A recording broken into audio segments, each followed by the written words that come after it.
Bien, nous allons donc attaquer la lecture de la troisième partie de l'éthique. Troisième partie, je vous l'ai dit la semaine précédente, qui formait une unité avec le livre 4. Donc après les deux premières parties de l'éthique, où Spinoza a traité de la substance dans la première partie, c'est-à-dire de la totalité, il nous a plongé immédiatement dans la totalité, dans ce qu'il appelle la substance, nous en avons beaucoup parlé l'an dernier, la substance, les attributs, les modes. Au livre 2, il a parlé de l'âme, et au fond, les livres 3 et 4 sont consacrés au corps, même si le corps était loin d'être absent de la seconde partie, puisque on a vu dans cette seconde partie que le parallélisme, le fameux parallélisme, était mis en place par Spinoza. Ce qui me mène à une première remarque sur la troisième partie et le vocabulaire de Spinoza, de l'origine et de la nature des affections. Pourquoi ce mot affection ? Au fond, Spinoza pourrait bien sûr parler de passion, il ne s'en prive pas. Le problème, et il va le montrer dans cette introduction que nous allons commenter largement, le problème, c'est que le mot passion est un mot qui est extrêmement connoté et qui semble presque inséparable d'une vision dualiste. La passion, c'est quoi ? C'est l'action du corps sur l'âme. C'est le corps perçu négativement dans nos traditions philosophiques, idéalistes, religieuses, le corps qui est le lieu du mal, qui est le lieu du péché, le lieu de la faute. Bon, c'est ce corps qui vient perturber l'âme, et même dans une philosophie qui est pourtant moniste, qui est la première grande philosophie moniste, qui est le stoïcisme, les stoïciens ont parfois un langage un petit peu douteux. Ils trahissent leur vision moniste dans leur vocabulaire, puisque le détachement que semblent préconiser les stoïciens, on a bien l'impression que ça ressemble quand même à une maîtrise de l'âme sur le corps, atteindre l'ataraxie, dominer ce qui se passe, dominer ses émotions. Alors, bien entendu, c'est plus subtil que ça, parce que c'est à l'intérieur de l'âme aussi que les désordres se déroulent. Il y a une maîtrise de nos représentations. Donc les stoïciens sont cohérents malgré tout sur cela. Mais dans leur vocabulaire même, le poids de la tradition grecque est tel que, et le poids des philosophes qui les ont précédés, Platon bien sûr, mais Aristote également, donc le poids des philosophes qui les ont précédés est tel que on a parfois l'impression, quand on lit les stoïciens, que ce qu'ils préconisent, c'est une maîtrise du corps par l'âme. Bon. Donc on a cette tradition. Et chez Descartes, bien entendu, qui est la référence majeure pour Spinoza. Spinoza est en dialogue permanent avec Descartes. Il a beaucoup emprunté à Descartes concernant les passions. Vous savez que le dernier livre de Descartes, publié par Descartes en 1649, c'est Les passions de l'âme. Ce qui est intéressant d'ailleurs au niveau du titre, Les passions de l'âme. Mais on est néanmoins dans une vision dualiste. Autrement dit, Descartes est en un sens original, en situant dans l'âme, donc dans la partie pure, spirituelle de l'être humain, les passions. Il ne les refoule pas à l'intérieur du corps. Donc le dualisme cartésien est un dualisme, je dirais, différent du dualisme platonicien, si tant est qu'il y a un dualisme platonicien, parce qu'il n'est pas certain, au fond, qu'il y ait un dualisme platonicien. Mais bon, on ne va pas rentrer dans ce débat beaucoup trop complexe. Donc, Descartes parle des passions de l'âme. Mais on est dans une vision dualiste. C'est-à-dire qu'il y a des mouvements mécaniques à l'intérieur du corps que Descartes a essayé d'explorer. Il est quand même le premier qui a cette idée qu'il faut comprendre ce qui se passe à l'intérieur du corps et qu'il peut y avoir une approche scientifique de ce qui se passe à l'intérieur du corps. Descartes, c'est le philosophe de la biologie, je l'ai souvent dit, je le répète dans certaines conférences, c'est le philosophe de la biologie. C'est le philosophe qui fait le pari, qui n'est pas celui de Galilée, parce que Galilée ne s'est intéressé qu'à la physique et à l'astronomie. Descartes fait ce pari qui est extraordinairement, je dirais, une anticipation extraordinaire par rapport à son époque. Il fait le pari qu'on pourra mettre le corps en équation. Le corps est une machine qu'on va démonter, qu'on va décrypter, qu'on va analyser, qu'on va connaître, et cette connaissance, évidemment, sera un formidable outil pour mieux vivre et pour atteindre le bonheur, qui est quand même l'objectif aussi que Descartes donne à la philosophie, presque autant que Spinoza. Bon. Mais on est dans une vision dualiste, c'est-à-dire qu'il y a des mouvements qui se passent à l'intérieur du corps qui ont une action, un effet sur ce qui se passe à l'intérieur de l'âme. On est dans cette vision dualiste où on a deux substances, avec le problème que Descartes n'a jamais pu résoudre, et qui sera d'ailleurs un des arguments majeurs de Descartes contre le dualisme cartésien, c'est le problème de savoir comment deux substances aussi hétérogènes peuvent interagir. Comment quelque chose de matériel, de physique, qui se situe dans un espace, peut-il agir sur l'âme qui est immatérielle et non spatiale? Où se fait la rencontre? Où se fait l'interaction? Où le joint s'établit-il entre les deux substances? Et Descartes fait cette théorie à laquelle il ne croit pas lui-même, de la fameuse glande pinéale, en disant il y a des chances que cette rencontre qui doit se faire, puisqu'il y a interaction, il faut bien que la rencontre se fasse, il faut bien que l'âme puisse agir sur le corps et que le corps agisse sur l'âme. Donc il faut que l'interaction ait lieu.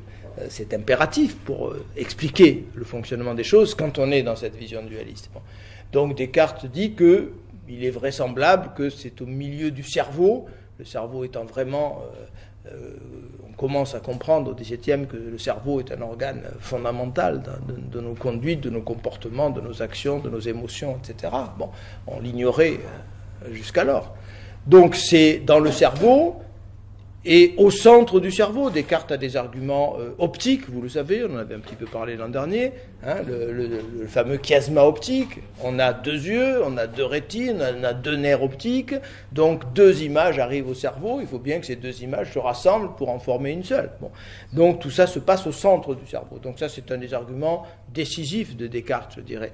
Donc Descartes suppose, sans y croire trop lui-même, que cette rencontre se fait au centre du cerveau, dans cette petite glande, qui est le chef d'orchestre du système hormonal, l'épiphyse qu'on appelle aujourd'hui, qu'on appelait autrefois la glande pinéale. Pinéale, ça vient de pineus, le pain, parce qu'elle est en forme de pomme de pain. Bien.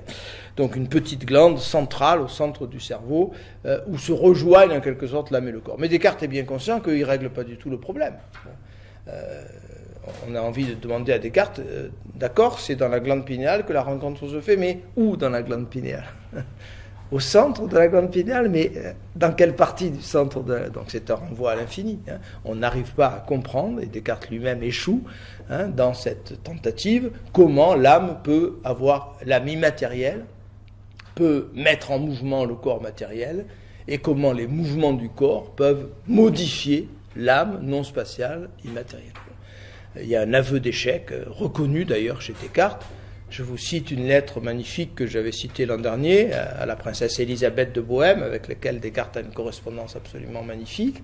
La princesse Élisabeth, une femme très intelligente, très brillante, écrit à Descartes en disant « Je vous ai bien lu, monsieur Descartes, je comprends ce que vous appelez la res extensa, l'étendue, l'espace mathématique, l'espace physique, étudié par les mathématiciens, étudié par Galilée, le corps, je comprends tout ça, j'ai fait un peu de science, je comprends ce que vous appelez la res extensa, la substance étendue, je comprends ce que vous appelez le cogito, la res cogitans, l'âme, la pensée, cette vie intérieure, ce qui se passe à l'intérieur de nous, qui est invisible pour tous les autres, donc cette dimension interne que nous connaissons tous. Là, c'est le grand apport de Descartes d'avoir montré que cette vie intérieure n'est pas énigmatique, n'est pas mystérieuse, elle est au contraire transparente. L'âme est plus aisée à connaître que le corps. C'est une affirmation majeure de Descartes. Donc cette vie intérieure, elle n'est pas mystérieuse, elle n'est pas irrationnelle, elle n'est pas bizarre, elle est au contraire la transparence même. Rien ne nous est plus familier que notre monde intérieur, qui est fait de perceptions, qui est fait d'images, qui est fait de sensations, qui est fait d'émotions, qui est fait de pensées. Pas seulement de pensées, on a très mal compris le cogito, je vous en avais parlé il y a déjà bien longtemps. Bon. Donc, la princesse Élisabeth écrit à Descartes, je comprends ce que vous appelez la res extensa, je comprends ce que vous appelez la res cogitans, mais je ne comprends pas du tout ce que vous appelez l'union de l'âme et du corps. Qu'est-ce que c'est que cette union? Comment ces deux parties que vous décrivez magnifiquement peuvent-elles se rejoindre? Là, j'avoue, mon incompréhension totale. Et Descartes lui fait une superbe réponse qui est un aveu d'échec, en lui disant, princesse, vous voulez comprendre ce qu'est l'union de l'âme et du corps? allez vous promener dans la forêt, sauter, danser. Autrement dit, il la renvoie au vécu, pour employer le jargon qui sera celui de la phénoménologie du XXe siècle. L'union de l'âme et du corps, elle s'éprouve, elle se vit, hein, mais elle ne peut pas se dire, parce que dès que je veux la dire, je vais séparer à nouveau l'âme et le corps, et je vais manquer l'union. Notre langage ne peut pas dire l'union, selon Descartes. Bon, certains phénoménologues essayeront de relever le gant au XXe siècle, mais selon Descartes, qui est fidèle à son dualisme, je ne peux pas dire l'union, je ne peux pas la verbaliser. Bon. Donc là, il y a un aveu d'échec et il y a en même temps une sorte de trahison de son propre dualisme, puisque Descartes va dans certains textes jusqu'à parler de troisième substance. De troisième substance. Pour un dualiste, c'est évidemment une monstruosité. Hein. Bon. Il n'y a pas de deux substances, dit Descartes, il y en a trois dans certains écrits à la fin de sa vie et dans certaines lettres. Il y a le corps, il y a l'étendue, il y a la pensée, et il y a l'union de l'âme et du corps, qui est une véritable troisième substance. Donc il faudrait parler de trialisme. Bon, c'est un mot qui n'existe pas en philosophie, mais il faudrait presque aller jusqu'à parler de trialisme. Bien. Alors je reviens maintenant à Spinoza. Spinoza a une difficulté, d'abord de vocabulaire, parce que s'il parle de passion, il va en parler, bien entendu. Il ne peut pas s'en empêcher. Il ne peut pas s'éloigner excessivement du langage traditionnel, du langage familier à tous et à tous les philosophes en particulier. Mais il est devant une grande difficulté, c'est que il craint que son langage trahisse sa philosophie. C'est-à-dire qu'en parlant de passion, nous projetions sur Spinoza une vision dualiste, qui est celle qu'il s'acharne à combattre.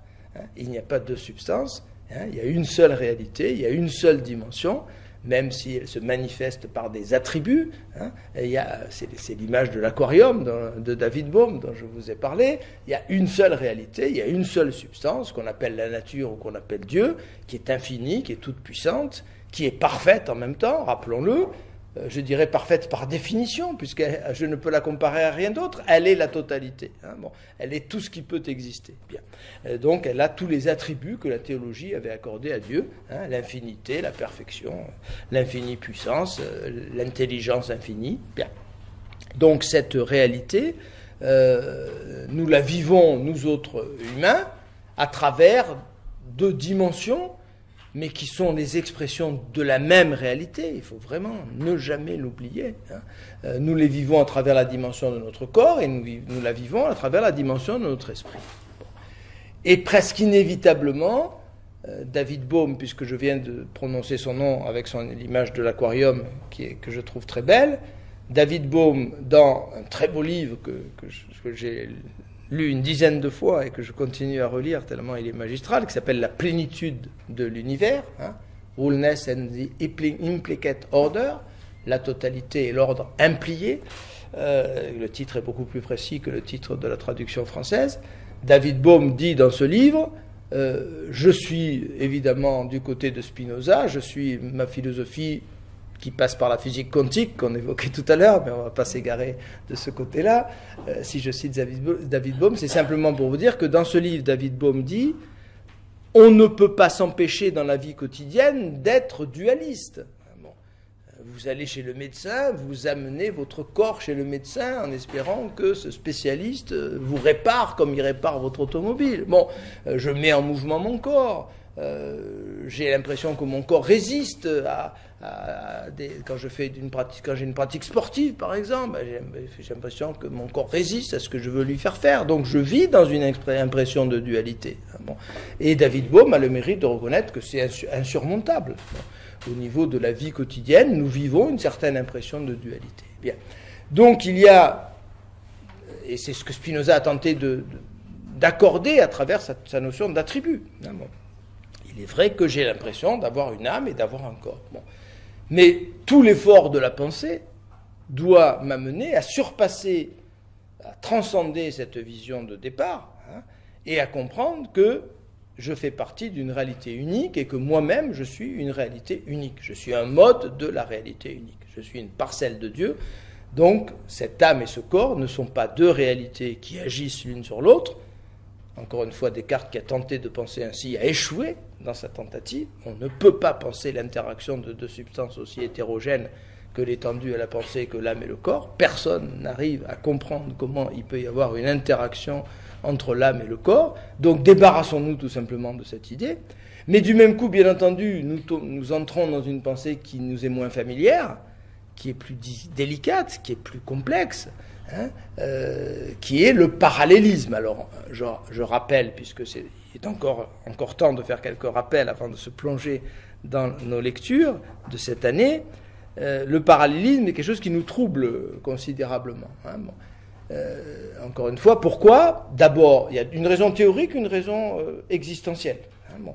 La raison théorique, j'en ai parlé tout à l'heure. Nous sommes dans une tradition dualiste, nous sommes dans une tradition qui sépare l'âme et le corps, qui voit dans le corps quelque chose qu'il faut maîtriser et dominer, tradition religieuse, dualiste, idéaliste. Bien, c'est le gros des troupes au fond de la philosophie depuis l'Antiquité grecque. Hein, bon. Les autres sont des marginaux. Il ne s'agit pas de donner forcément raison à Michel Onfray, mais dans sa contre-histoire de la philosophie, mais il n'a pas entièrement tort, Michel Onfray, même si je ne l'aime pas beaucoup, il n'a pas entièrement tort de nous dire qu'on a oublié quand même des philosophes qui ont existé et qui sont peut-être plus importants que ceux qu'on a élevés au pinacle, et que ces philosophes étaient des matérialistes ou des monistes, et qu'on a retenu uniquement la tradition dualiste, idéaliste de notre philosophie. Ce n'est pas tout à fait inexact, loin de là. Hein, bien.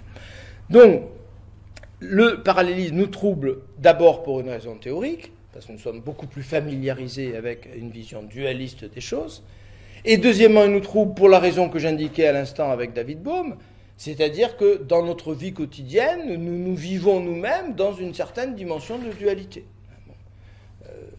Et c'est particulièrement vrai, je vais profiter du fait que il n'y a pas de personnes adolescentes parmi nous, pour vous dire quelque chose que vous allez comprendre très vite. En vieillissant, ce qui est malheureusement notre cas, nous accentuons cette vision, ce sentiment de dualité, puisque nous avons l'impression souvent que c'est notre corps vieilli, alors que notre âme n'a pas changé, elle est la même, elle a le même tonus, elle a le même enthousiasme, mais on a l'impression que le corps ne suit plus. Bien. Donc, ceci pour vous dire que un sentiment de dualité, et David Bohm a le mérite de le reconnaître, est inévitable. Bien. Donc ça, c'est la difficulté pratique. Bon. Donc il nous faut surmonter quelque chose de considérable. Hein. Il nous faut surmonter un dualisme qui s'enracine à la fois dans la théorie et dans la pratique. Bien. Donc ce qui nous trouble dans le dualisme, c'est cette idée qu'il n'y a aucune interaction entre le corps et l'âme. Jamais notre corps n'agit sur notre âme. Or, nous avons, l'exemple préféré de Descartes était l'exemple de la douleur. Hein. Bon, une femme en talons aiguilles marche sur le pied à la caisse d'une grande surface, je souffre, donc il y a quelque chose qui se passe dans mon corps, et puis on a bien l'impression que quelque chose produit une émotion, une sensation qui est psychique, hein, qui est une douleur, parce que Descartes a raison là, de penser que la douleur n'est pas dans le corps. Hein, si on veut la situer quelque part, elle est dans l'esprit, la douleur, elle est dans l'âme. Dans le corps, il n'y a que des mouvements, il y a de l'adrénaline, il y a des substances chimiques, il y a toute une machinerie, il n'y a pas de douleur, personne ne peut trouver la douleur dans le corps. On peut trouver des substances chimiques qui correspondent à ce que nous ressentons comme douleur. Bon, de même qu'il n'y a pas d'image dans le corps non plus. On reprend l'exemple simple repris par tous les phénoménologues, hein, jamais on ne trouvera une image dans le cerveau. On trouve des zones qui sont en activité lorsque nous avons une image, mais l'image dans le cerveau, elle n'y est pas. Hein, bon, vous pouvez découper le neurone tant que vous voulez. L'image de la salle dans laquelle nous nous trouvons, je vous garantis qu'aucun biologiste n'est capable de le trouver dans le lobe occipital de votre cerveau. Elle n'y est pas. Hein, bon. Donc, si elle est quelque part, elle est bien dans ce que nous appelons l'âme ou l'esprit. Bien. C'est pas être idéaliste que de dire ça. C'est être en conformité absolue avec les neurosciences d'aujourd'hui. Bien. Donc la difficulté, c'est quoi? C'est de rompre avec cette idée d'action, d'effet, hein, avec cette idée en particulier, d'où toutes les remarques sur le corps qui sont peut-être un peu elliptiques chez Spinoza, mais qu'il faudrait peut-être accentuer et développer, la puissance du corps. Bon. Donc ce dualisme, il en particulier, il repose généralement sur l'idée qu'il y a des choses négatives au fond qui se passent dans le corps, que c'est la faute du corps. Pour employer un langage un peu simplificateur. C'est la faute du corps. C'est parce qu'il se passe dans le corps un certain nombre de mouvements qu'on ne maîtrise pas, qu'il y a des effets perturbants dans l'âme, qu'on va appeler les passions, mais qu'on peut appeler les maladies psychiques ou pathologiques ou psychopathologiques, etc. Donc l'idée de Spinoza, reprise par quelqu'un dont je m'excuse d'avoir massacré le nom la semaine dernière, il s'appelle Damasio, et non pas Dalmaso, personne ne m'a repris, mais je tiens à rectifier, qui a écrit L'erreur de Descartes et Spinoza avait raison, qui sont deux superbes livres. Donc ce que reconnaissent nos neuropsychiatres et nos neurologues et nos neuroscientifiques en grand nombre aujourd'hui, c'est qu'effectivement la piste du parallélisme est extrêmement riche, même si elle est très troublante. Donc quelle est l'idée? Je vais prendre un exemple très simple. Quelqu'un décide de s'arrêter de fumer. Il se passe un certain nombre de choses dans le corps de cette personne, des troubles, la respiration devient difficile, etc. Des perturbations somatiques. Ces perturbations somatiques vont, si je suis dualiste, vont déclencher dans l'âme une décision liée à ce que nous appelons la volonté, donc liée à ce que nous appelons aussi le libre arbitre. Je décide, mais je peux ne pas prendre cette décision. Je peux décider, malgré ça, de continuer à m'arrêter de fumer. Oui, je m'exprime en langage dualiste, qui est tout à fait familier et qui nous apparaît comme étant de bon sens. Ou bien je décide, je fais un acte volontariste très fort, je décide, malgré ce qui se passe dans mon corps, et qui est avec l'accoutumance, évidemment, la nicotine, etc., je décide d'arrêter de fumer. Et ça va produire des effets dans mon corps qui va réclamer du tabac, etc., etc. Donc il y a cette lutte, cette interaction. Quelque chose dans le corps a provoqué une décision dans l'âme, et la décision dans l'âme va provoquer des effets dans le corps, etc. Eh bien, si je suis spinoziste, tout ce que je viens de vous dire est délirant. Totalement délirant. Rien de ce que je viens de vous dire n'a la moindre parcelle de vérité. Il ne s'est pas passé du tout cela. Il se passe... Il y a une causalité à l'intérieur de mon corps, il y a une causalité que justement, à la suite de Descartes, Spinoza prétend commencer à explorer, ou en tout cas il lance les hommes dans la voie de cette exploration. Il y a de très belles phrases dans les livres 3 et 4 de l'éthique, dans l'espérance qu'il met sur une meilleure compréhension du corps. Mieux nous comprendrons le corps, plus nous avancerons dans la voie de la libération d'une certaine manière.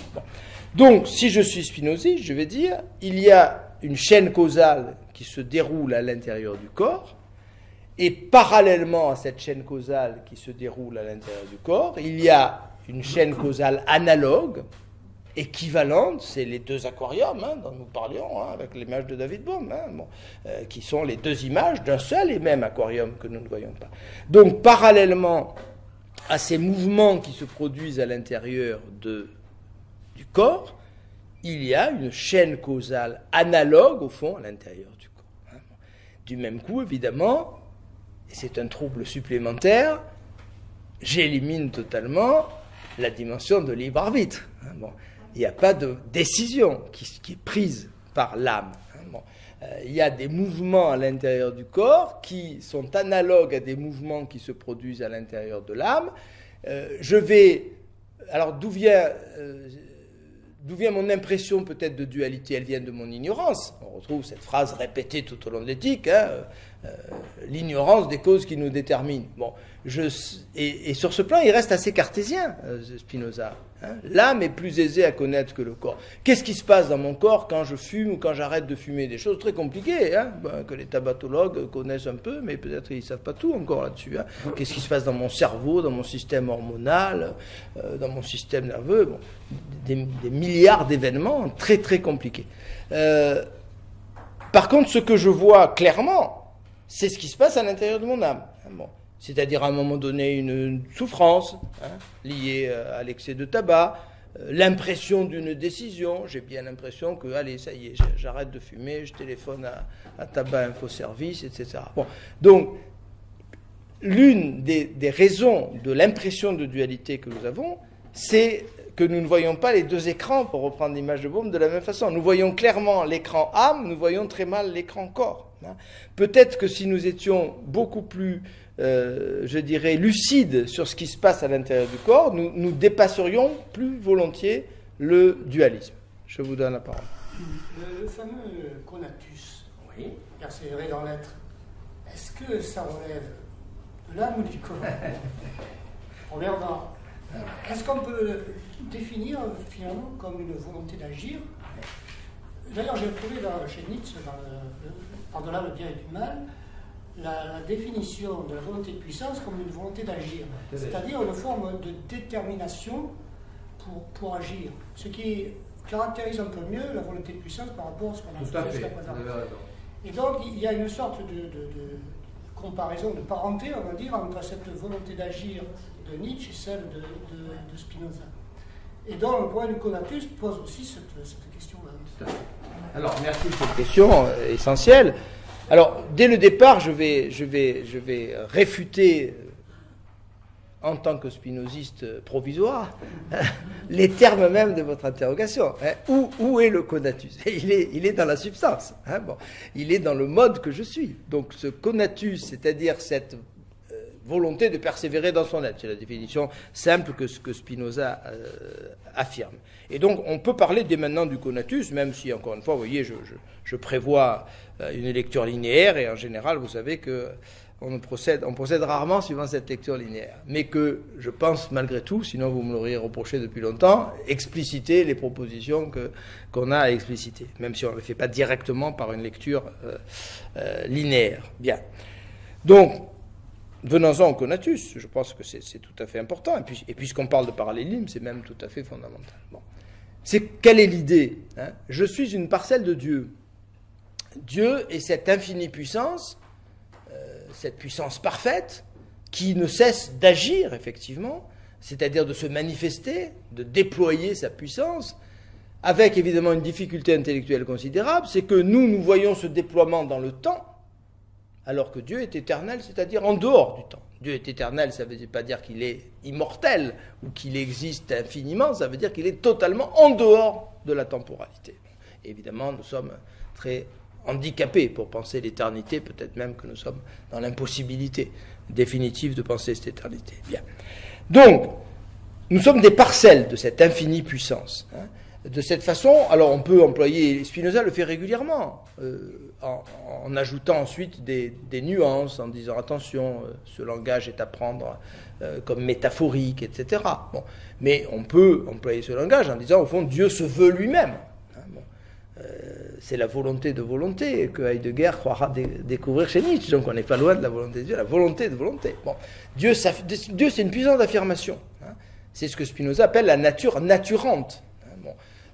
Et ça correspond à notre expérience. Si je fais de Dieu la nature, ou si je fais de la nature Dieu, ce qui nous frappe quand nous observons la nature, Schopenhauer en sera aussi le témoin, cette puissance de la vie, cette puissance de manifestation, ces galaxies qui apparaissent et qui disparaissent, ces êtres vivants qui se développent, qui se reproduisent, qui se multiplient, cette évolution, c'est cette puissance que Spinoza appelle nature naturante. Donc, il s'agit surtout de se débarrasser d'une vision, je dirais, passive ou, je dirais, plate du divin. Alors, bien sûr, il y a la nature naturée, c'est-à-dire toutes les réalités que produit cette puissance, mais Dieu est d'abord une énergie, au fond. On est presque tenté d'employer ce vocabulaire qui est celui de la physique contemporaine. C'est une énergie, c'est une puissance. Donc je dirais que le conatus, c'est une énergie. C'est une énergie, le conatus. C'est une énergie qui nous anime et que nous recevons, dont nous sommes en quelque sorte dépositaires, parce que nous sommes une parcelle de la nature et une parcelle du divin, et qui a cette puissance d'affirmation. Et votre relation avec la volonté de puissance nietzschéenne est extrêmement riche. Je crois que Spinoza a beaucoup marqué Nietzsche. Quand il découvre Nietzsche, quand Spinoza, est découvert par Nietzsche, c'est une révélation extraordinaire. Et dans tous les derniers textes de Nietzsche, il y a un spinozisme qui est de plus en plus net et de plus en plus évident. Et je crois que je suis très sensible à ce que vous avez dit. Je crois que lire la volonté de puissance, effectivement, comme une énergie, une volonté d'action, c'est beaucoup plus intéressant et beaucoup plus nietzschéen que de la voir comme une volonté de domination. Nietzsche va plus loin encore. Mais au fond, il reste spinoziste en disant cela. Nietzsche va plus loin en affirmant que vouloir dominer, c'est être faible. Il ne le dit pas littéralement, mais il le répète dans quantité de textes. Vouloir dominer, pourquoi c'est d'être faible que de vouloir dominer? Vouloir dominer, c'est regarder à l'extérieur de soi quelqu'un qui a, je sais pas, telle automobile, telle position sociale, et se fixer, le mettre, en faire une norme, et vouloir se calquer sur cette norme pour faire mieux que lui sur son terrain. C'est pour ça que le modèle de la puissance chez Nietzsche, ça sera l'art. Le grand artiste, c'est pas celui qui regarde ce que font les autres pour faire autrement, mais un peu mieux ce que font les autres. C'est celui qui crée quelque chose qui n'a jamais été fait. C'est le créateur. C'est celui qui innove. C'est celui qui ne se compare jamais. Je vous rappelle la très belle formule de Picasso, je ne cherche pas, je trouve. C'est-à-dire que je produis quelque chose qui sort du plus profond de moi-même, et c'est là que je suis le plus libre, entre guillemets, même si je suis en même temps dans la nécessité la plus extrême, etc. Bien. Donc, je reviens à ce que vous dites. Ce conatus, ne cherchons pas à le situer soit dans l'âme, soit dans le corps. Il est dans le mode que je suis. Il est dans la totalité que je suis, qui est une parcelle de la nature, une parcelle du divin. Ça veut dire que on retrouve des éléments qu'on va trouver dans le livre 5, qui sont tout à fait fondamentaux, mais que j'avais déjà un peu évoqués l'an dernier. Avec l'idée d'éternité que nous sentons nous-mêmes. Dieu, dans sa manifestation, dans son déploiement, nous a, entre guillemets, voulu. C'est un déploiement nécessaire. Ne ridiculisons pas Dieu en lui prêtant notre choix ou notre libre arbitre. Nous choisissons parce que nous sommes ignorants. Comment un être omniscient pourrait-il choisir, puisqu'il sait par avance ce qui va arriver? On retombe sur toutes les querelles théologiques. Dieu savait, en créant Adam, qu'il allait croquer la pomme. Alors c'est qui le coupable? Est-ce qu'il avait le choix, Dieu? Alors est-ce qu'il aurait dû ne pas le créer, Adam, en sachant qu'il allait croquer le fruit? Et on a ça dans la magnifique lettre que j'évoquais la semaine dernière. Pourquoi Dieu a-t-il choisi de créer un être qu'il savait pécheur, puisqu'il est omniscient? Il le savait. Alors c'est là que la Bible est parfois un peu simpliste et un peu naïve. On a l'impression tout d'un coup que Dieu est en train de regarder une série télévisée et qui saute au plafond. Il est en train de désobéir. Non, il le sait de toute éternité. Ça fait partie de l'essence d'Adam que de désobéir à Dieu. Il a été créé pour désobéir, et il développe ses propriétés en désobéissant. C'est sa nature la plus profonde que d'accomplir cet acte. Sinon, il fallait que Dieu crée un autre être à la place d'Adam. Bien. Donc, tout à fait. Donc, pour aller jusqu'au bout, n'oublions pas, et ça c'est tout à fait essentiel, que dans ce déploiement de la nature ou du divin, nous sommes dans l'ordre de la nécessité. Ce déploiement ne peut pas être autre que ce qu'il est. C'est là qu'on peut, de façon métaphorique bien entendu, j'y insiste beaucoup, parler de volonté. Dieu veut le monde tel qu'il est et aucun autre. Mais en même temps, ne lui prêtons pas notre libre arbitre en disant Dieu il a choisi de créer celui-là plutôt qu'un autre, sinon on tombe dans toutes les querelles, les vaines querelles sur la question du mal. Pourquoi Dieu a-t-il créé un monde où il y a eu la Shoah, il aurait dû faire autrement, etc. Je me mets à la place de Dieu, je donne des leçons à Dieu en disant si j'avais été à ta place, Dieu, j'aurais quand même mieux réussi mon coup. Moi, j'aurais créé un monde un peu plus juste. Non, c'est quand même un peu, ça s'appelle de la mégalo, ça, non? Vous me l'accordez, non? Donc tout le problème du jugement. Donc, Dieu veut le déploiement tel qu'il est, et donc me veut moi tel que je suis. Et donc, cette volonté, entre guillemets, bien sûr, de Dieu, de se déployer dans une nature où j'apparais, elle se traduit en moi par une énergie qui est que je veux rester celui que Dieu a créé, entre guillemets, ou qui fait partie du déploiement de Dieu, employer un langage plus rigoureux, et donc je veux rester conforme à cette essence, puisque Dieu, quand j'essaye de le penser moi humain, je ne peux le penser qu'à travers les deux attributs de la pensée et de l'étendue. C'est la difficulté, là encore, qu'on a dans le monisme. Dieu, c'est la nature que je vois, il n'est pas ailleurs, il n'est pas en dehors, il n'y a pas d'extérieur, sinon vous tombez dans le dualisme. Donc Dieu, c'est la totalité du réel, qui a existé, qui existe et qui existera, puisque nous le voyons dans cette dimension temporelle. Nous ne pouvons pas le voir en dehors du temps. C'est la totalité de la réalité. Mais c'est aussi la puissance qui crée, entre guillemets, cette totalité. Bien. Donc, en tant que mode de Dieu, j'ai en moi cette volonté de persévérer dans ce que je suis, de me maintenir dans le réel avec les propriétés qui sont les miennes, hein, et c'est pas une propriété, c'est pas une volonté subjective ou je dirais égocentrique. Ça, c'est très important, parce qu'il est vrai qu'en lisant certains textes de Spinoza, dans ses livres 3, 4, 5, vous pouvez avoir l'impression parfois qu'il y a une sorte d'apologie, au fond, presque d'un égocentrisme forcené, hein, en disant il faut uniquement que je veille à maintenir ma puissance, le critère c'est la joie, quand je suis heureux c'est que je vais dans la bonne direction. Donc il y a une lecture un peu naïve de Spinoza, qui pourrait presque le rapprocher de l'anarchiste du 19e siècle, Max Stirner, l'anarchiste individualiste, qui dit, au fond, il n'y a que moi qui existe, je ne dois jamais avoir autre chose en considération que moi-même, etc. Oui, mais n'oublions pas que l'énorme différence entre un Spinoza et un Max Stirner, c'est que Spinoza considère que je suis une parcelle de la nature et une parcelle de Dieu. Hein. Donc ce que je veux maintenir en me maintenant dans l'existence, c'est pas mon ego, c'est pas ma particularité, c'est la parcelle de la totalité que je représente. Et je vais arriver à la béatitude, j'anticipe sur le livre 5, quand j'aurai compris que, effectivement, me maintenir dans l'existence, c'est approuver la réalité dans sa totalité, sentir ma relation avec cette totalité et aimer.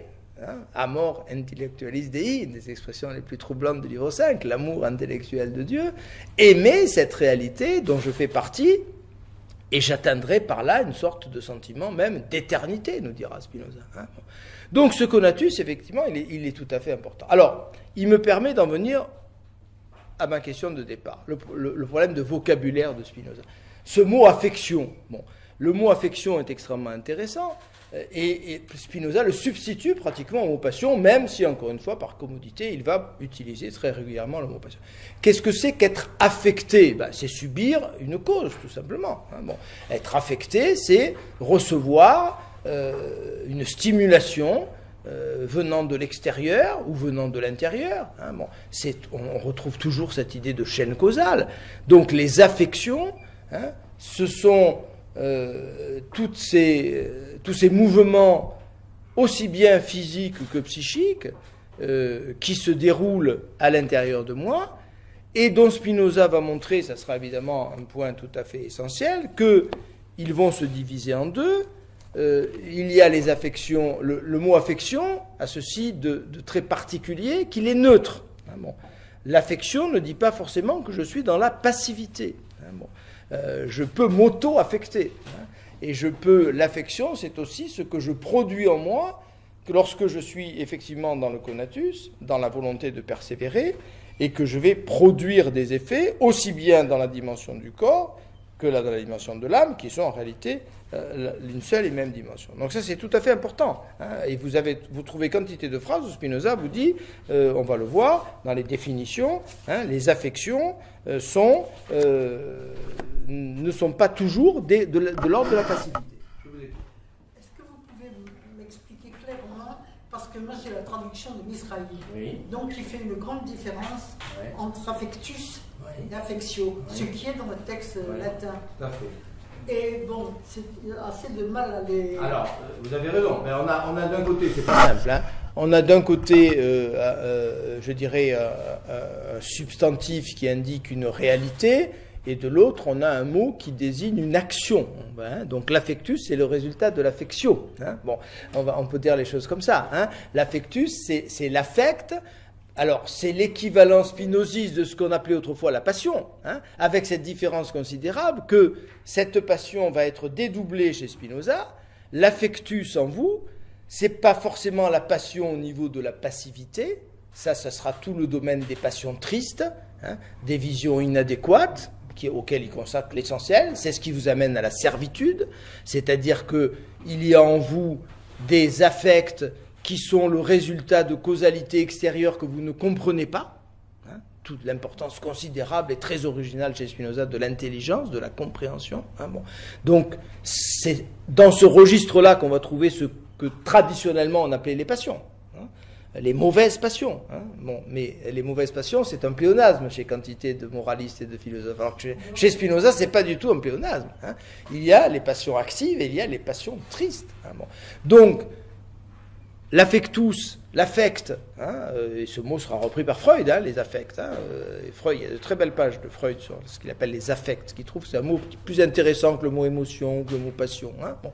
Donc les affects, je vais au bout, hein, ensuite je vous redonne la parole. Les affects, ce sont ces effets, hein, que je subis, hein, généralement, hein, et qui sont de l'ordre de la passivité, effectivement. Quelque chose agit sur moi, aussi sur mon corps et mon âme à la fois, puisque je suis un être unique, hein, bon, mais encore une fois, je perçois mieux ce qui se passe à l'intérieur de mon âme, bien souvent. C'est ce qui m'amène à croire que j'ai une marge de manœuvre, que je suis dans le libre arbitre, qu'il y a des méchants qui font exprès de mal agir sur moi, etc. Alors que personne n'est méchant et que personne n'est responsable et qu'il n'y a ni bien ni mal, on va y insister lourdement. Ça, c'est une condition fondamentale de la libération. Hein, bon. Donc je suis dans cette moralisation, dans cette responsabilisation. Il y a forcément des gens qui m'en veulent et qui agissent mal et qui me font du tort, et je souffre à cause de cela. Donc il faut se débarrasser, tenter de se débarrasser de tout cela, et comprendre à ce moment-là qu'il y a des affections négatives,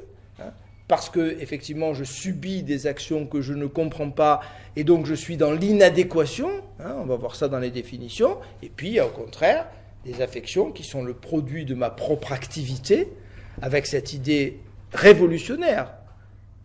Hobbes avait peut-être un peu la même idée, hein, et Spinoza rend régulièrement hommage à Hobbes, que il faut réhabiliter la passion ou le désir, qui ne sont pas du tout quelque chose de bas, de sordide ou d'animal. Hein. Il y a des désirs qui expriment ma puissance, hein, le désir de création, le désir d'aider autrui, etc. Il y a des désirs qui sont des affections au sens noble du terme. Il y a de bonnes passions. Et donc Spinoza nous invite à établir une dichotomie rigoureuse au niveau des passions. Ne mettons pas toutes les passions dans le même sac avec cette idée naïve du stoïcisme qu'il faut se débarrasser de toutes les passions pour atteindre ce calme plat qui est l'ataraxie. Il faut au contraire, hein, faire la part en moi-même des passions qui sont de l'ordre de la passivité. Évidemment, le mot lui-même, passion, indique une passivité. C'est pour ça qu'il y a un problème de vocabulaire. C'est pour ça que Spinoza préfère affection à passion, affectus. Hein, bon. Donc il y a des réalités en moi qui sont de l'ordre de la passivité, que je subis, qui sont de l'ordre de l'action de quelque chose d'extérieur qui est plus fort que moi et que je ne comprends pas, et qui vont m'amener au malheur, à la tristesse et à la servitude. Et il y a au contraire des passions, des désirs, appelons-les par ce mot très simple, qui sont l'effet de ma puissance, qui sont l'effet de ma nature, qui sont l'effet de mon affirmation, qui sont le produit de mon action, à la fois du corps et de l'esprit, à la fois du corps et de l'esprit. Hein. Donc, à la manière de Dieu, en quelque sorte, si vous voulez, si je suis une parcelle de Dieu, au fond, on peut raisonner analogiquement sur Dieu et sur l'individu. On retrouverait un peu la physique quantique, là, hein, le modèle holistique de David Bohm. Hein, c'est-à-dire que la même logique fonctionne dans le tout et fonctionne dans la partie. La partie reflète le tout reflète la partie. Donc, de même que Dieu produit nécessairement des effets, moi, par ma nature, je produis des effets.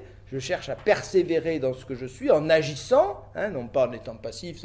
C'est tout le problème qu'on a avec le mot fatalisme ou fatalité. Hein. On y voit immédiatement de la passivité, de la faiblesse. Le fataliste, c'est quelqu'un qui baisse les bras, qui accepte tout. Non, on est au contraire, je vous le garantis, et vous en êtes, je crois, persuadé en lisant Spinoza, et c'est pour ça que ça vaut la peine de le lire. Nous sommes dans une philosophie de l'activité, hein, bon, de l'activité, de l'énergie. Hein.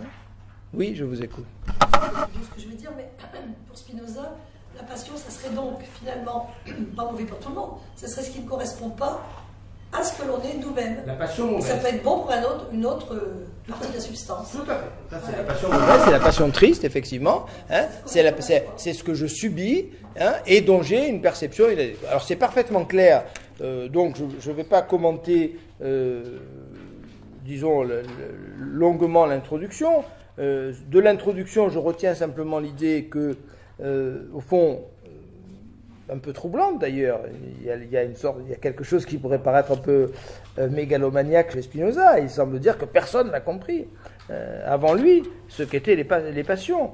Et qu'en particulier, c'est l'ignorance du corps qui a amené cette incompréhension. Donc il y a là un certain hommage à Descartes, malgré tout, comme on en trouve régulièrement dans l'éthique. lorsqu'il dit que je voudrais comprendre les vices et les infirmités à la manière des géomètres. Bon. Autrement dit, Descartes a anticipé, a ouvert la route. Évitons par rapport aux passions de moraliser d'emblée. Bon.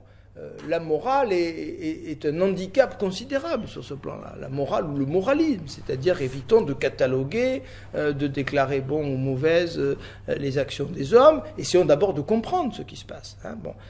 Essayons d'abord de comprendre. Comprendre avant de juger. Hein, bon. Je vous rappelle la fameuse formule, ne pas rire, ne pas pleurer, ne pas se moquer, comprendre. Intellegere. Hein, bon. Essayons de comprendre comment les hommes fonctionnent et comment nous fonctionnons nous-mêmes. Hein. Essayons de comprendre ce qui se passe à l'intérieur du mode que nous sommes. Hein. Ça nous rendra sans doute plus indulgents aussi envers les autres. Hein, bon.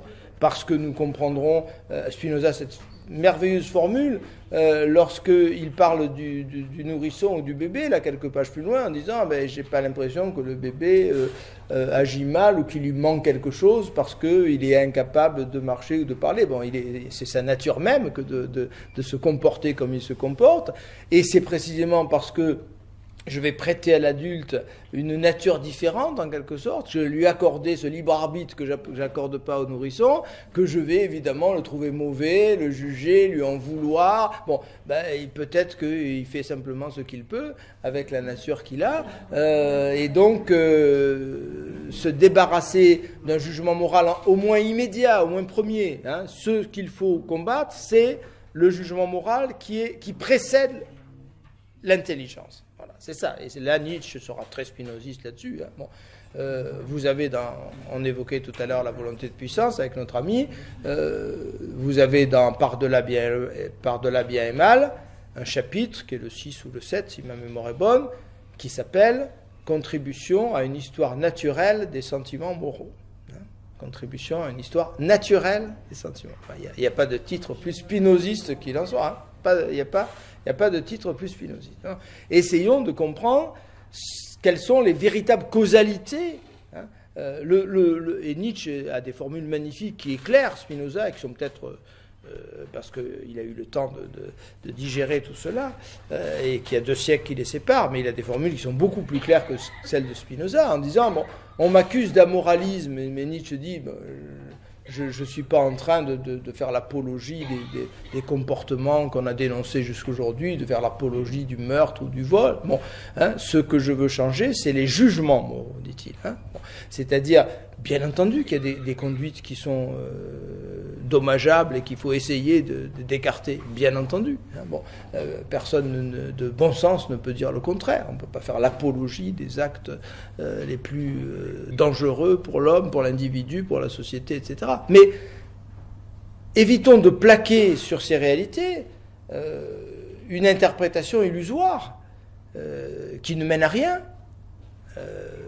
L'histoire est là pour nous montrer qu'elle ne mène à rien. Hein. Si elle menait à quelque chose, l'humanité vivrait mieux, hein, déjà. Hein, bon. Alors, ça fait quand même quelques millénaires qu'on a des religions, des morales, hein, qui nous disent qu'il faut rechercher le bien, éviter le mal. Apparemment, on n'a pas trop évolué. Hein. Bon, donc ça, c'est un argument majeur. Hein, bon. Et c'est ce que Nietzsche reprendra en faisant redescendre son Zarathustra sur la planète, hein, sur la Terre, enfin au niveau des hommes, en disant, bon, je vous ai apporté la morale, puisque Zarathustra, c'est Zoroastre, c'est celui qui a apporté aux Perses l'idée du combat éternel du bien et du mal. Pourquoi Nietzsche choisit ce nom de Zarathustra, de Zoroastre? Parce qu'il fait revenir parmi les hommes celui qui a apporté la morale aux hommes, et il vient voir maintenant ce que ça a donné. Bon. Il vient voir le résultat, et le résultat, il n'est pas brillant. Bon, et il dit, je vais essayer de leur apporter autre chose, parce qu'avec cette morale, on a fait du surplace, on a même régressé, on a même peut-être régressé au niveau de l'animalité. Autrement dit, curieusement, la morale nous a peut-être animalisés, en réalité, au lieu de nous grandir et de nous humaniser. Oui ? C'est un peu dans ce sens que je voulais aller, parce que Spinoza refuse donc la notion de bien et de mal. Complètement. Complètement. Donc, ce qui implique la notion de responsabilité. Et après, comment sanctionne-t-on si on n'a pas de responsabilité? Alors, ça c'est une très belle question. C'est pour ça que j'ai isolé les propositions concernant la cité. Là, ça sera le 20 février, donc vous anticipez un peu, mais c'est très bien. C'est dans la logique de notre fonctionnement. Spinoza va montrer l'argument, je le résume parce qu'on va le voir de façon beaucoup plus fine quand on abordera ces textes qui sont majeurs, et on fera des petits clins d'œil également au traité théologico-politique et au traité politique, qui sont de magnifiques textes. Spinoza est un grand penseur de la République, c'est un grand penseur politique. Bon. Quel est l'argument, pour aller très vite, de Spinoza? L'argument est le suivant. En m'associant à d'autres, en combinant mon conatus avec le conatus d'autres hommes, c'est-à-dire d'autres êtres raisonnables, je ne diminue pas ma puissance, j'augmente ma puissance. Bon. Et là, Spinoza est très proche de Hobbes. Il combat l'idée naïve qu'on serait beaucoup plus autonome et libre dans un état de nature. Non, dans un état de nature, évidemment, on ferait tout ce qu'on veut en théorie, mais comme les autres feraient également tout ce qu'ils veulent, ça serait l'enfer en réalité. Donc l'homme est fidèle à ce que la nature a mis en lui, c'est-à-dire cette raison, cette faculté d'agir suivant des principes, de s'accorder à autrui, de dialoguer, de communiquer, etc. Bon, c'est tout cela, la raison, hein, c'est un concept extrêmement vaste. Bon. Donc, en m'associant, moi, être de raison, avec d'autres êtres de raison, j'augmente ma puissance. Et je forme une cité qui, donc, a un conatus plus supérieur aux individus qui la composent. Bon.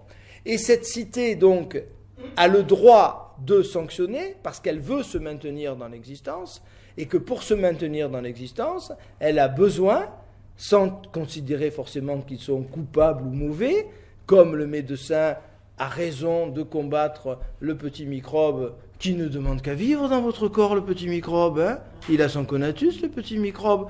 Hein, mais vous prenez quand même des antibiotiques, hein, ça ne vous gêne pas. Hein, vous n'êtes pas en train de pleurer en disant « j'assassine des petits microbes qui ne demandent qu'à vivre hein ». Donc vous voyez, ce parallèle peut être un peu simpliste que j'effectue, mais je crois qu'il n'est pas si simpliste que ça. Bon, autrement dit, pourquoi est-ce que nous acceptons sereinement à l'intérieur de notre corps, bon, c'est-à-dire pour nous maintenir dans l'existence, de devoir détruire des êtres qui eux aussi veulent se maintenir dans l'existence, mais dont l'existence est incompatible avec la mienne. Hein, il y a un rapport de force. Hein. Nietzsche a un très beau texte dans Le Gai Savoir, mais parfois, je vous l'ai dit l'an dernier et les autres années, j'ai tellement lu, relu Nietzsche et écrit sur Nietzsche que parfois je crois qu'il a écrit des choses qui sont les miennes. Hein. Bon. Donc, c'est un problème. Hein. Donc, parfois, j'ai un doute. Hein. Mais il me semble bien, mais je ne l'ai jamais retrouvé, malheureusement. Je l'ai peut-être inventé. Mais il faudrait que je relise entièrement Le Gai Savoir. Je n'ai pas le temps. Honnêtement, je n'ai pas le temps. Je le ferai peut-être quand j'aurai vraiment rien d'autre à faire.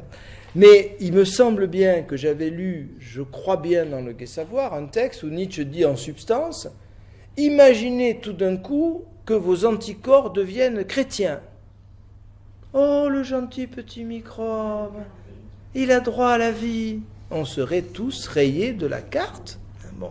Pourtant, le microbe est votre petit cousin, vous le savez, si vous êtes un peu darwinien. Hein. C'est un vivant comme vous, qui se reproduit, qui veut se maintenir dans l'existence, qui se duplique. Bon, eh bien... C'est la défense. Oui, c'est la défense. Mais ce petit microbe... vous l'éliminez, eh bien, au niveau de la cité, qui est donc une sorte d'organisme supérieur avec un conatus supérieur, eh bien, la cité doit tranquillement, sereinement, sans haine, nous débarrasser des individus qui portent atteinte à la vie de la cité, parce qu'ils continuent à raisonner, c'est très hobbésien, hein, c'est très proche de Hobbes, hein, ils continuent à vivre suivant l'état de nature, hein, c'est-à-dire à ne tenir compte que de leurs propres désirs, hein, ils n'acceptent pas la règle commune. Eh bien la cité, hein, à condition encore une fois que là, les textes de Spinoza sont très, très clairs et très beaux là-dessus, hein, bon, en nous débarrassant de toute haine. Hein, bon, je n'ai pas de haine vis-à-vis de celui que je condamne, hein, bon. Je le mets à l'écart et je l'empêche de nuire parce que la vie de groupe est supérieure à la vie des individus en général, mais particulièrement à la vie des individus portant atteinte à la vie du groupe, c'est-à-dire fonctionnant de façon autonome à l'intérieur d'un tout qui est plus important qu'eux et qui les dépasse. Donc voilà comment Spinoza raisonne, hein. C'est pas très, très compliqué en réalité. Hein. Oui, allez-y. De plein pied avec les concepts de la biologie moderne, en ce sens que ce que vous donnez comme exemple à partir de la société, vous le vivez, on le vit tous dans notre corps, qui élimine, qui tue, qui suicide, entre guillemets, des parties de nos cellules pour maintenir la vie de l'ensemble. Ça porte un nom, c'est l'apoptose. Merci. C'est le suicide programmé de nos propres cellules, permettant donc la vie de l'ensemble de l'individu que nous sommes. Donc, à chaque étage et dans des situations comme celle de l'être humain, ça se reproduit aussi. Ben merci de ces belles remarques. Et vous voyez qu'on est en train de creuser notre notion de conatus, parce que vous venez de parler très explicitement du conatus. Hein. Bon, effectivement, le conatus est présent dans tous les modes de la réalité, puisque nous sommes des parcelles de la nature et des parcelles de Dieu. Donc il y a pour simplifier beaucoup les choses, je dirais, il y a un conatus du microbe, comme il y a un conatus du serial killer. Bon, tout être au sein de la nature est doté de ce désir de persévérer dans son être. Bon, bien sûr, on est devant une difficulté que Spinoza aborde dans la lettre 21, mais qu'il n'a pas résolue, mais à sa décharge, on va dire qu'aucun philosophe et aucun théologien n'a jamais résolu cette difficulté, qui à notre échelle est sans doute insurmontable. Pourquoi la nature a-t-elle programmé l'existence de serial killers, hein, et de monstres? Ben, je n'en sais rien, dit Spinoza. Hein.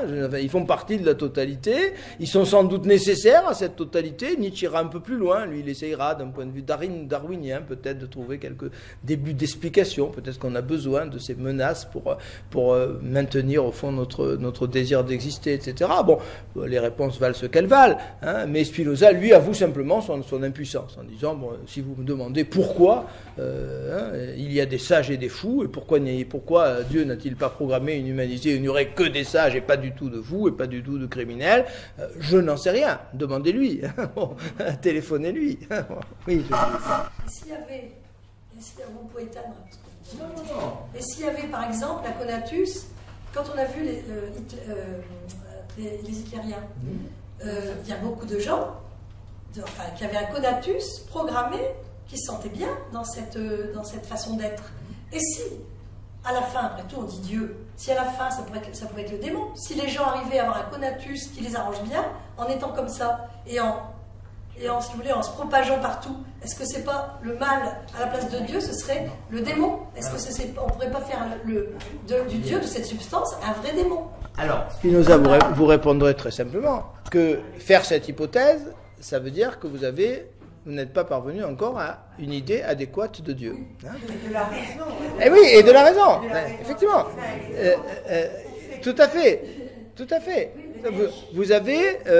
Vous prêtez à la réalité une sorte de souplesse ou presque de libre arbitre qu'on trouvera chez certains philosophes ou chez certains historiens même, en disant au fond effectivement de nombreux chemins sont possibles et au fond toutes les routes je dirais, peuvent être parcourues, et après tout, rien n'indique qu'effectivement, on pourrait imaginer que... alors là, je vous réponds par Hegel aussi, qui est quand même un grand spinoziste au XIXe siècle. Bon, Hegel, qui est un philosophe très, très optimiste en un certain sens, la raison gouverne le monde, répond sans cesse, comme les stoïciens. Tous les philosophes de la nécessité ont dû répondre à ce type d'objection. Et ils se rejoignent, et c'est les stoïciens qui ont peut-être anticipé sur la question du mal et sur la question de la responsabilité. Bon, Hegel vous dit, bien sûr, je constate qu'il y a dans l'histoire régulièrement des horreurs, etc. Bon, mais je constate aussi qu'elles ne durent pas et qu'il y a un mouvement plus ou moins ascensionnel malgré tout de l'humanité, vers un État organisé, vers une raison collective. Donc effectivement, il y a des moments terribles et épouvantables, mais en même temps, faire l'hypothèse qu'un système aussi délirant, par exemple, que le nazisme, ce qu'ont fait certains écrivains de science-fiction, c'est ce qu'on appelle l'Uchronie, hein, c'est un très beau genre en science-fiction, qu'a pratiqué Philippe Dick et quelques autres. Hein, je refais l'histoire, hein, j'imagine que les événements dans le passé auraient pu être différents, et je reviens voir du côté de la réalité ce qui se passe. C'est très intéressant comme exercice intellectuel. Hein. C'est l'Uchronie et non pas l'utopie. Hein. Je modifie les événements. Bon. Non, c'est à l'envers, c'est à rebours. Hein, voilà. Voilà, tout à fait. Donc, c'est Patterson qui avait écrit le premier grand roman d'Uchronie, mais il y en a eu...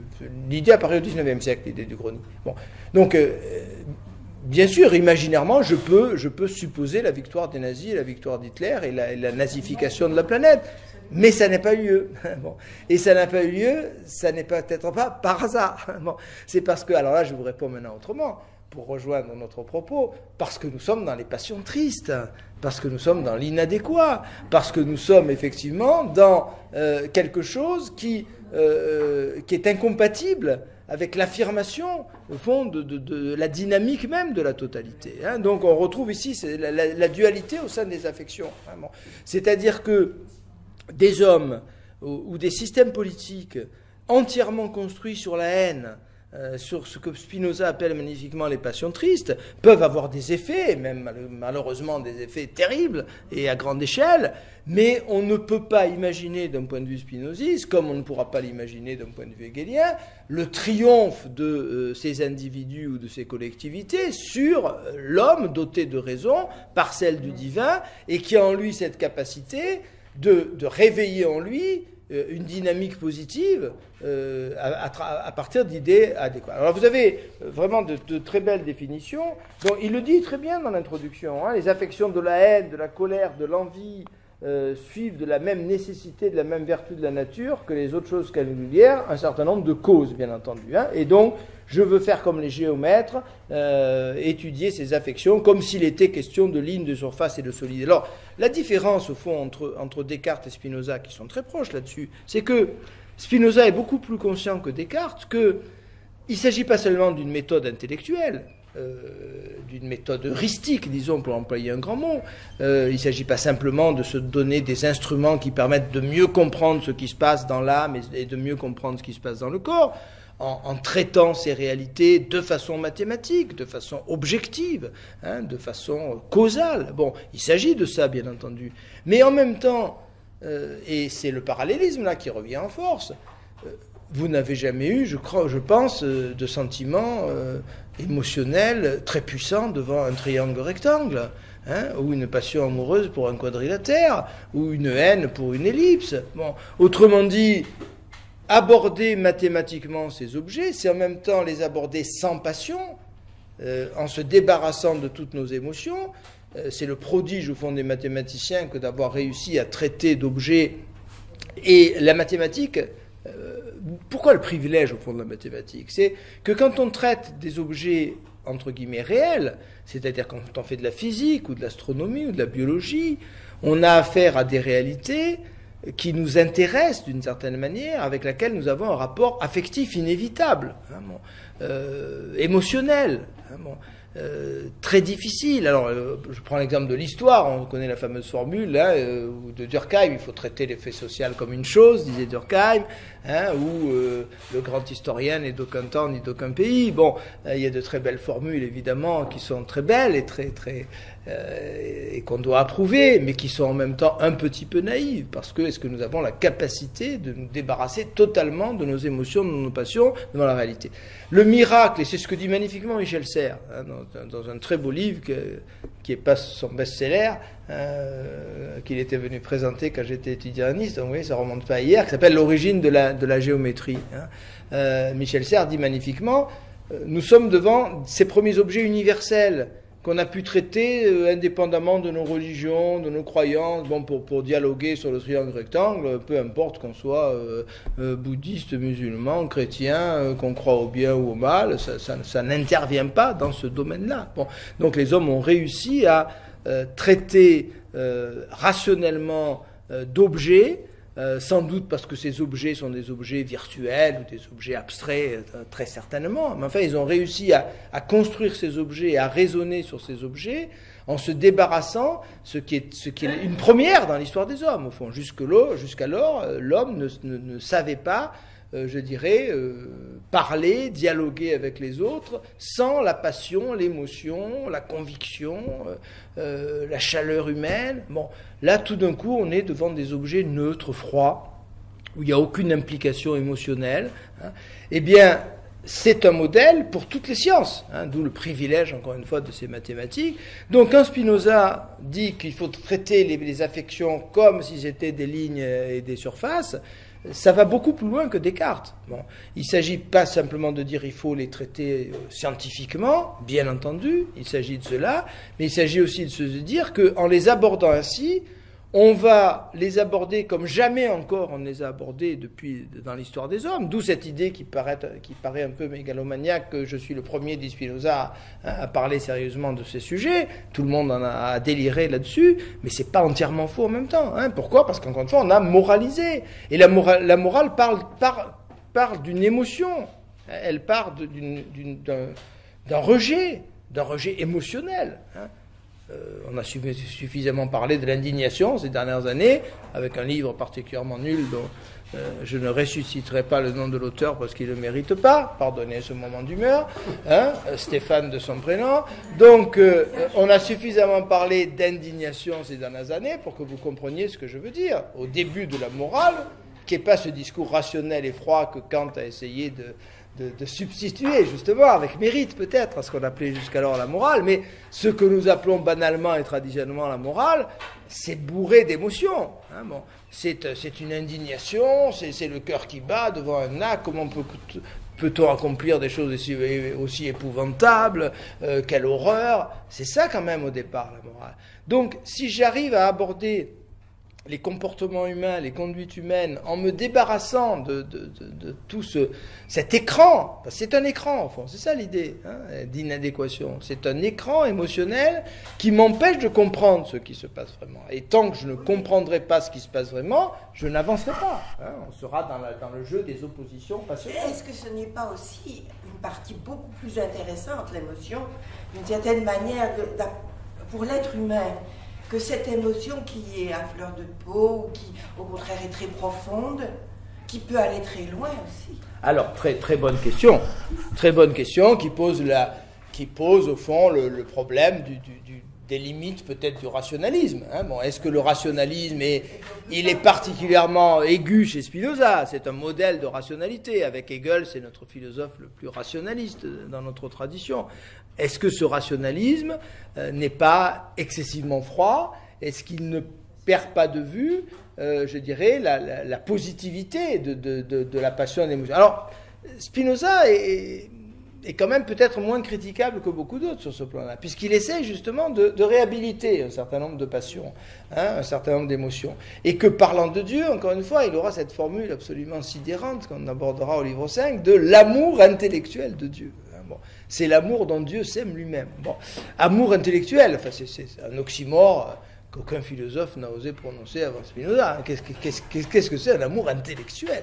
Bon, alors qu'on a séparé de toute éternité l'émotion et l'intelligence, la raison et la passion, un amour intellectuel, c'est une expression carrément folle, bon, que Spinoza a osé employer. On essaiera modestement d'éclairer un petit peu ce que ça veut dire. Voilà, donc vous avez entièrement raison.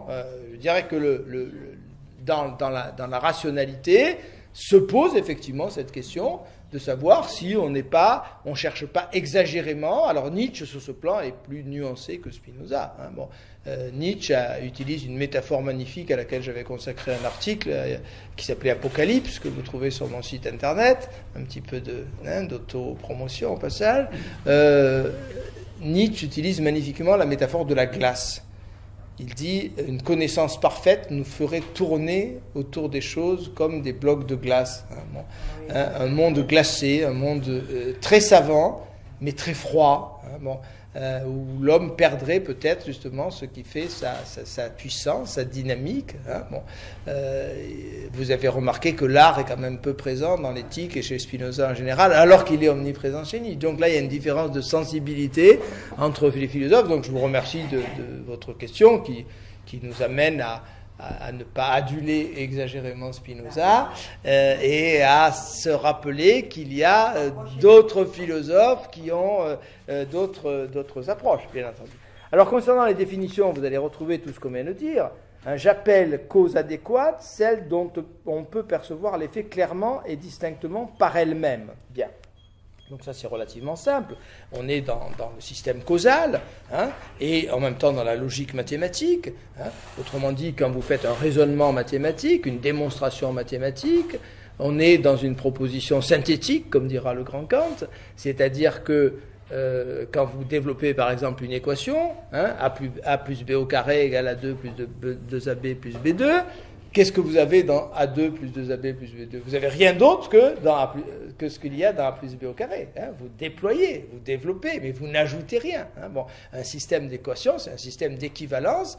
Et justement, quand vous faisiez des problèmes de mathématiques au lycée, vous vous trompiez quand vous rajoutiez un x qui n'existait pas à votre équation. Même chose dans une formule chimique. Si vous rajoutez un H à H2 qui devient H3, ben vous vous trompez dans tout votre... Donc, la logique du raisonnement logico-mathématique, c'est une logique d'identité, hein, où je dois précisément ne manier que des identités. Hein, et donc, dans cette idée d'adéquation, chez Spinoza, il l'a fait sortir en quelque sorte du domaine logico-mathématique en disant « Nous sommes dans une cause adéquate quand la cause explique entièrement l'effet. Hein, » bon. Quand l'effet est déjà contenu en quelque sorte dans la cause. C'est ça l'adéquation ici. Hein, bon. Et donc, du même coup, ça a des répercussions évidemment au niveau de l'intelligence, puisque cet effet, je peux le voir dans la cause clairement et distinctement. Et c'est pas simplement intellectuel, et c'est ça l'originalité de Spinoza, c'est que c'est aussi pratique. Nous sommes actifs quand nous sommes la cause adéquate de quelque chose. Donc on revient sur tout ce qu'on disait tout à l'heure. Quand j'agis suivant mon essence, quand je produis des effets qui sont le résultat logique et mathématique de ce que je suis, hein, eh bien, je suis dans l'action et non pas dans la passivité. Hein. Je suis dans la passion ou dans la passivité quand je produis des effets qui ne résultent pas de ce que je suis, mais qui résultent de causalité extérieure qui ont de surcroît la caractéristique de m'être inconnu. Hein, d'échapper à mon intelligence. Donc, je suis dépendant de causalité qui m'environne et que je ne comprends pas, et donc je vais produire des effets inadéquats par rapport à ma propre nature, et du même coup, bien entendu, aucune séparation entre l'émotion et l'intelligence, je vais être triste. Hein, bon. Je vais être triste parce que mon conatus est affecté, hein, je suis dans la passivité, je ne peux pas être heureux dans la passivité. C'est là qu'il est très important d'insister. Le fatalisme, entre guillemets, ou la philosophie de la nécessité, c'est peut-être préférable comme expression de Spinoza, c'est tout sauf une passivité. C'est au contraire peut-être une des philosophies qui est allée le plus loin dans l'éloge de l'activité. Il faut être éminemment actif. C'est-à-dire, il faut produire, comme la nature produit sans cesse des effets, il faut produire, mon être, c'est les actions que je produis. On aura certaines, malgré la thèse du libre arbitre, évidemment, qui les sépare totalement, on aura un écho spinoziste dans l'existentialisme sartrien. Hein. Tu n'es rien d'autre que tes actes, écrit Jean-Paul Sartre. Ben, Spinoza aurait accepté cette formule. Hein. Mon essence, ce sont les actions que je produis. Si mon essence, c'est de croire que j'ai une identité, quoi que je fasse, etc. Non, mon essence, elle se manifeste. Hein. Et Hegel, là encore, très spinoziste, dira, qu'est-ce que c'est qu'une force qui n'agit pas ? Est-ce que ça a un sens? Une force qui produit aucun effet, est-ce que c'est encore une force? Une force, je comprends qu'il y a une force. Hein, si je laisse tomber un objet et qu'il va vers la table ou vers le sol, je comprends qu'il subit une force parce qu'il y a un effet visible. Hein, la gravitation, la pesanteur produit un effet sur l'objet que je lâche et qui va en direction du sol. Que serait une gravitation qui produirait aucun effet sur les masses et sur les planètes? Enfin, ça serait une vue de l'esprit. Donc, une force ou une puissance se détecte par les effets qu'elle produit. Hein.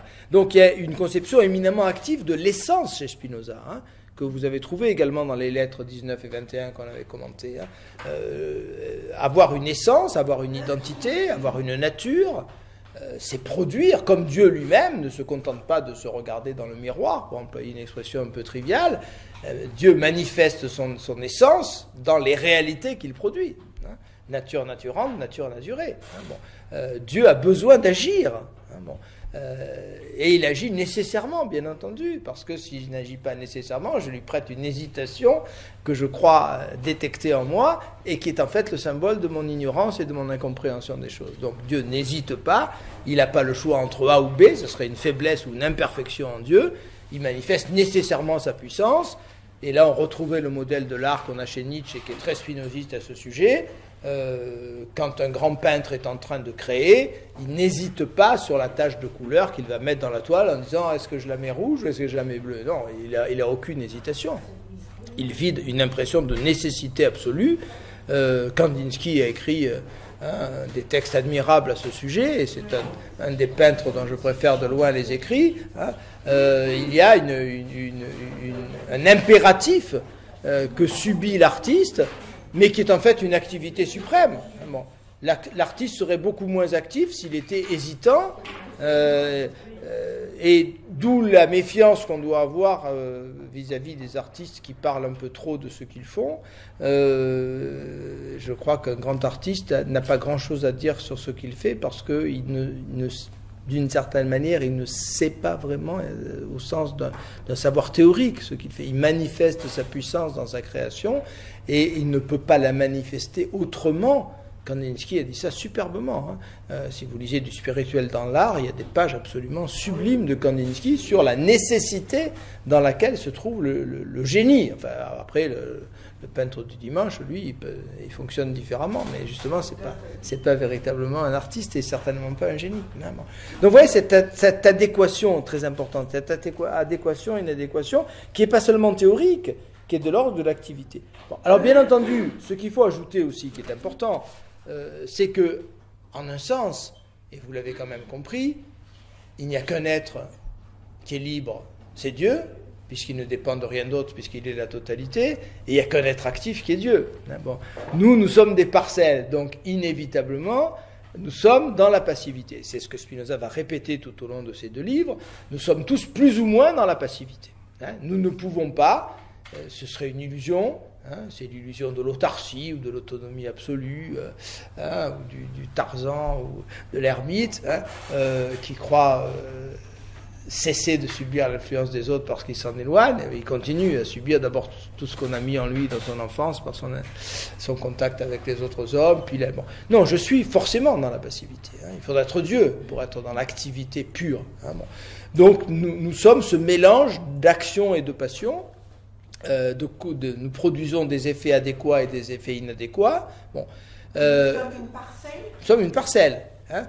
Mais alors, voilà. Alors quand vous produisez des effets adéquats, vous êtes entre guillemets dans la liberté, c'est-à-dire que effectivement vous ne dépendez.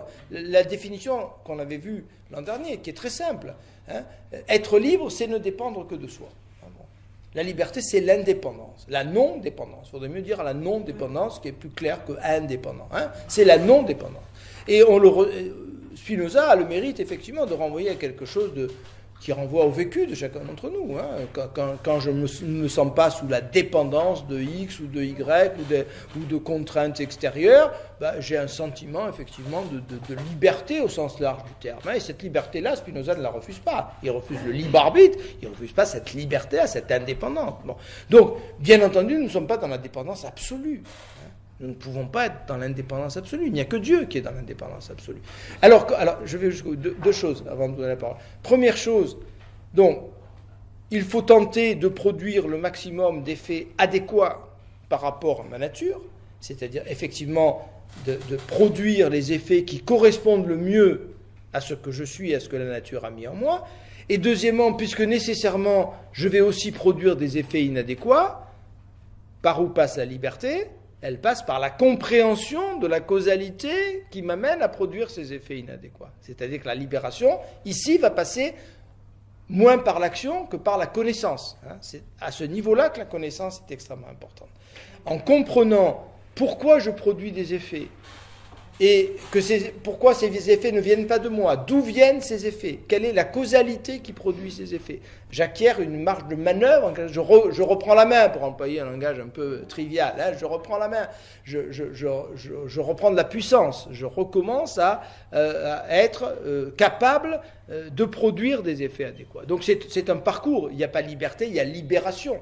Je n'en finis jamais de me libérer de l'inadéquat, puisque en tant que parcelle, je vais toujours produire, jusqu'à la fin de ma vie, des effets inadéquats, et je ne vais jamais être dans une causalité pure où je vais uniquement produire les effets de ma propre puissance, de mon propre conatus et de ma propre essence. Donc nous sommes tous un petit peu, donc le sage, ou celui qui atteint la béatitude, c'est celui qui, je dirais, est le moins possible dans cette passivité. Il y avait d'abord puisque on pousse un peu loin, on ne peut pas considérer que Dieu lui-même, par sa propre nécessité interne, est aussi prisonnier de son déterminisme. Alors, en disant cela, on retombe dans la dualité, parce que, en disant cela, vous réintroduisez le libre arbitre en Dieu. Vous estimeriez, alors là on a le Dieu de Descartes et le Dieu de Spinoza. Quel est le Dieu le plus libre?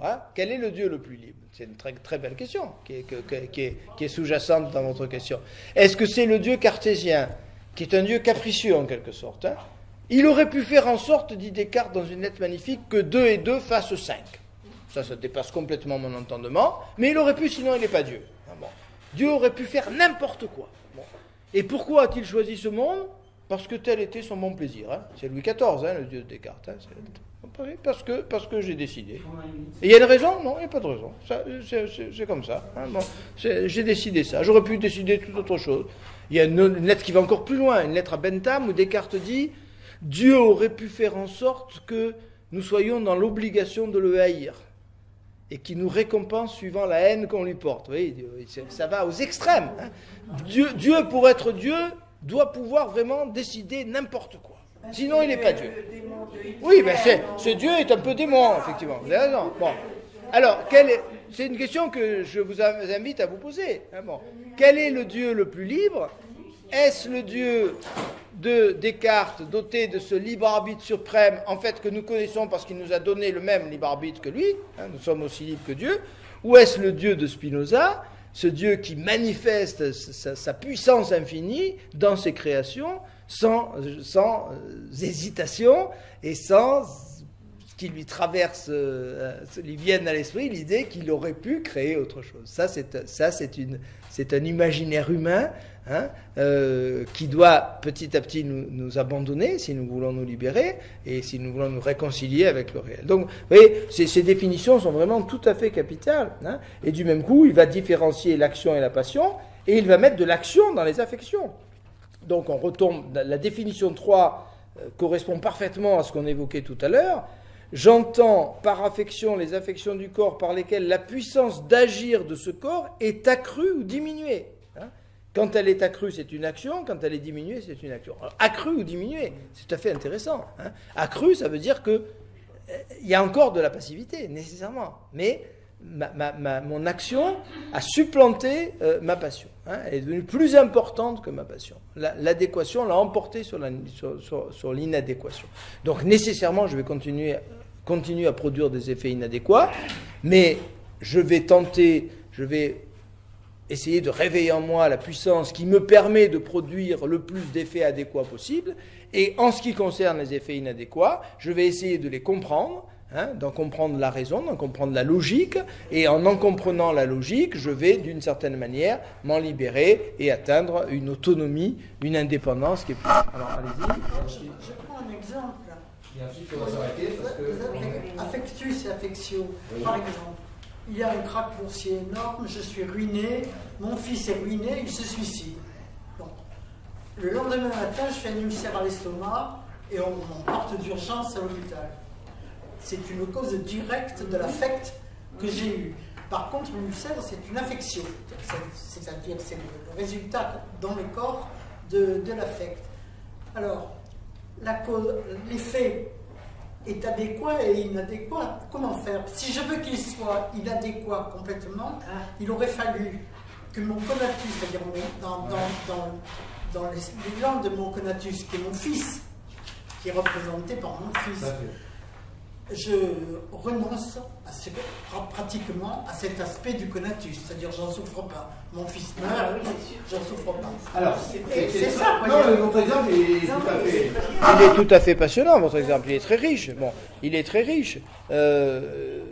alors, je vous reprends simplement sur un mot, quand vous avez semblé dire qu'il y a quelque chose dans la pensée qui a causé votre cerf, là vous êtes dans le dualisme. Hein. Bon, attention, hein, non, il y a un mouvement dans le corps qui est analogue à ce qui s'est produit dans la pensée, mais il n'y a pas de causalité. Hein, bon. Concomitant, mais parallèle. Ah, bon, non, mais vous avez introduit l'idée de causalité dans votre formule, c'est une question de langage. Hein, bon, il est concomitant, il y a une expression dans le corps, on est bien d'accord. Bon, alors, en ce qui concerne la dernière phrase que vous avez prononcée, moi je dirais qu'effectivement, aussi délicat et douloureux que ça, émotionnellement que ça nous paraisse, je dirais qu'effectivement Spinoza vous répondrait qu'il faut falloir vous familiariser avec l'idée que dans l'ordre des choses, ce suicide devait se produire et qu'il ne doit pas produire en vous une passivité ou une émotion qui vous empêche de manifester votre propre puissance. Bon. J'aurais fallu que je me prépare bien avant. Alors se préparer, ce serait... Non, se préparer, ce serait davantage les stoïciens qui vous demandent de vous préparer à part. Non, mais si vous vous rapprochez de ce qu'on appellera au livre 5 la béatitude, si vous vous rapprochez d'une connaissance adéquate de Dieu et d'une connaissance adéquate de la nature, le rapport avec les événements tragiques et douloureux que nous vivons tous va se modifier inévitablement. C'est-à-dire que Spinoza, alors c'est peut-être un rationalisme excessif, c'est ce qu'on disait tout à l'heure ensemble. Attendez, je termine parce que c'est l'heure, hein, et vous gardez vos questions hein, pour la prochaine fois, hein, et on a beaucoup de choses à dire encore. Mais l'idée, effectivement, c'est que l'intelligence est forcément libératrice, et c'est là-dessus qu'on peut être en désaccord en Spinoza, en disant mais je peux parfaitement comprendre ce qui m'arrive, et puis néanmoins ma douleur continue à être là. Spinoza est persuadé que en atteignant la pensée adéquate de ce qui se passe, il y a forcément mon corps ce qui se passe dans mon corps étant analogue à ce qui se passe dans mon âme, c'est forcément le reflet, la parallèle de ce qui se passe dans mon corps, et ce qui se passe dans mon corps va nécessairement se transformer aussi en même temps. Il ne peut pas y avoir distance entre les deux. C'est le pari extraordinaire du parallélisme. Bon, peut-être que c'est un pari utopique, mais c'est le pari du parallélisme.